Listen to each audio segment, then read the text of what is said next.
वहीं भारत ने ऑपरेशन सिंदूर से आतंक के खिलाफ एक नई लकीर खींच दी और पाकिस्तान का मुखौटा उतारने का प्लान भी मोदी सरकार ने तैयार कर लिया है, जिससे कि पाकिस्तान का आतंक वाला चेहरा दुनिया के सामने आ जाएगा। सरकार ने तय किया है कि वो पाकिस्तान के आतंकवाद और ऑपरेशन सिंदूर के बारे में दुनिया को बताएगी और इसके लिए भारत की सभी पार्टियों से 51 नेता और 85 राजदूत 32 अलग अलग देशों में 7 डेलीगेशन को भेजा जा रहा है। और जहां ये डेलीगेशन बताएगा कि कैसे पाकिस्तान आतंकवाद को पालता पोसता है और ऑपरेशन सिंदूर से भारत ने पाकिस्तान के इसी आतंक पर वार किया था। पाकिस्तान में पल रहे आतंक का सच दुनिया के सामने उजागर करने का जिम्मा मिलने वाले डेलीगेशन में सिर्फ बीजेपी नहीं बल्कि देश के सभी पार्टियों के नेता शामिल हैं और इन 7 में से 2 डेलीगेशन बुधवार 21 मई को विदेश के लिए रवाना हो रहे हैं। पहला डेलीगेशन जेडीयू के कार्यकारी अध्यक्ष संजय झा के नेतृत्व में जापान रवाना होगा।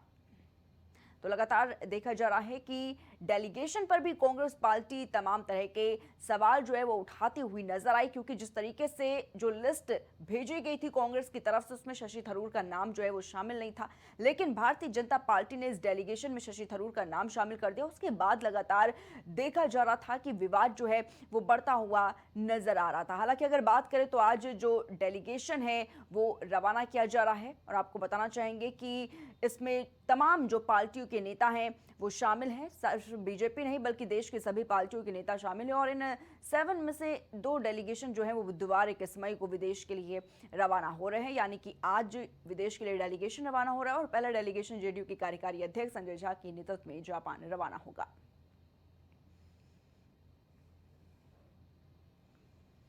वहीं यूपी में ताबड़तोड़ 3 जगह एनकाउंटर हुआ है। वाराणसी, हरदोई और गाजीपुर में पुलिस और अपराधियों के बीच हुई मुठभेड़ों ने क्षेत्र में सनसनी फैला दी।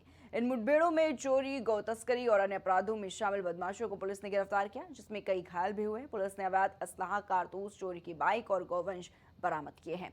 वाराणसी के थाना रामनगर क्षेत्र में रविवार देर रात पुलिस और बदमाशों के गिरोह के बीच मुठभेड़ हुई और ये गिरोह महंत के आवास पर चोरी की वारदात को अंजाम देने के बाद करोड़ों रुपए की लूटी गई संपत्ति का बंटवारा करने जा रहा था। मुठभेड़ में 3 बदमाशों को गोली लगी जबकि 3 अन्य को पुलिस ने दौड़ाकर पकड़ा है। कुल 6 बदमाश गिरफ्तार किए गए।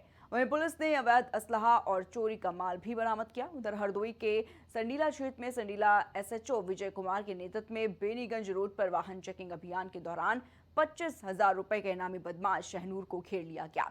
कासिमपुर के गौसगंज रोड से बाइक चोरी कर भाग रहे शहनूर ने फायरिंग की कोशिश की, जिसके बाद पुलिस की जवाबी कार्रवाई में उसके पैर में गोली लगी। तो ये 3 तस्वीरें हम आपको दिखा रहे हैं। ये पहली तस्वीर गाजीपुर से है, दूसरी तस्वीर हरदोई से हम आपको दिखा रहे हैं और ये तीसरी तस्वीर आप स्क्रीन पर देख रहे हैं। ये वाराणसी से तस्वीर जहां पर 3 जगहों पर 3 जिलों से तस्वीरें जहां पर पुलिस और बदमाशों के बीच मुठभेड़ हुई है और पुलिस को एक बड़ी सफलता हाथ लगती हुई नजर आई है।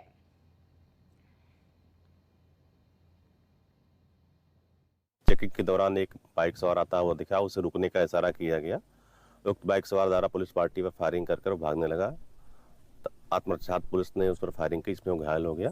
पूछताछ के दौरान उसने अपना नाम शहनूर बताया। थाना संडीला अंतर्गत कई चोरियों में वांछित है। इसमें उसके ऊपर पूर्व से ही 25,000 का इनाम भी था। इसमें उसको तत्काल CSC ले जाया गया जहां उसकी स्थिति सामान्य है। इसमें पुलिस द्वारा अग्रिम वैधानिक कार्रवाई की जा रही है। नक्सल हाल्ट तिराहे पे ही चेकिंग की जा रही थी कि एक पिकअप तेजी से आता हुआ दिखाई दिया। उनके द्वारा रोकने का प्रयास किया गया, लेकिन पिकअप उनके ऊपर चढ़ाने का प्रयास किया। तत्काल थाना 10 देवतीपुर के द्वारा आरटी सेट को सूचना दी गई। आरटी सेट के द्वारा जनपद सभी थाना प्रभारी को बताया गया। इसी समय थाना प्रभारी गामर के द्वारा भी चेकिंग की जा रही थी। इन्होंने देखा, तत्काल इनके द्वारा रोकने का प्रयास किया गया। पिकअप के वाहन चालक के द्वारा इनके ऊपर फायरिंग किया गया और इनके द्वारा भी आत्मरक्षार्थ जवाबी कार्रवाई करते हुए फायरिंग की गई। उस पिकअप के चालक के पैर में गोली लग गई। उसके साथ एक साथी और बैठा हुआ था, वो भाग निकला। हमारी टीम ने निकल गई उसको पकड़ने के लिए। इस पिकअप के चालक की जांच की गई तो पाया गया कि इसका नाम इरशाद उर्फ गुड्डू है। यह दिलदार नगर थाने का रहने वाला है। अब पिकअप को चेक किया गया, इसमें 5 अदद गोवंश जिंदा पाए गए। उस जो साथी फरार हुआ था उसको भी गिरफ्तार कर लिया गया। उसका नाम असगर है, वो इसके साथी था। इसके साथ ही जो है इन 5 अदद गोवंश को उत्तर प्रदेश से सीमा पार कराने जाने की कोशिश की जा रही थी। तत्काल इन दोनों के खिलाफ संगत धाराओं में मुकदमा पंजीकृत कर आवश्यक विधिक कार्रवाई की जा रही है। इनके जो कर्मचारी थे उनके बारे में पूछताछ की गई थी और उसी के बाद पुलिस की कई टीमें इसमें गठित की गई थी, जिसमें एसओजी, सर्विलांस और अन्य थानों की फोर्स इसमें लगाई गई थी। इसी में जब यहाँ पे सूचना मिली थी और सर्विलांस के माध्यम से इनको ट्रेस किया जा रहा था, तो इनकी लोकेशन जो है रामनगर के एक देहात एरिया में आ रही थी। इसी को लेकर के पुलिस की टीम द्वारा दबिश दी गई, जिसमें एसओजी प्रभारी और मैं भेलूपुर थाना प्रभारी और रामनगर थाना प्रभारी अपनी फोर्स के साथ इन्होंने घेराबंदी करी अभियुक्तों की, और उसी में आपस में फायरिंग एक्सचेंज हुई है पुलिस की और अभियुक्तों के बीच में।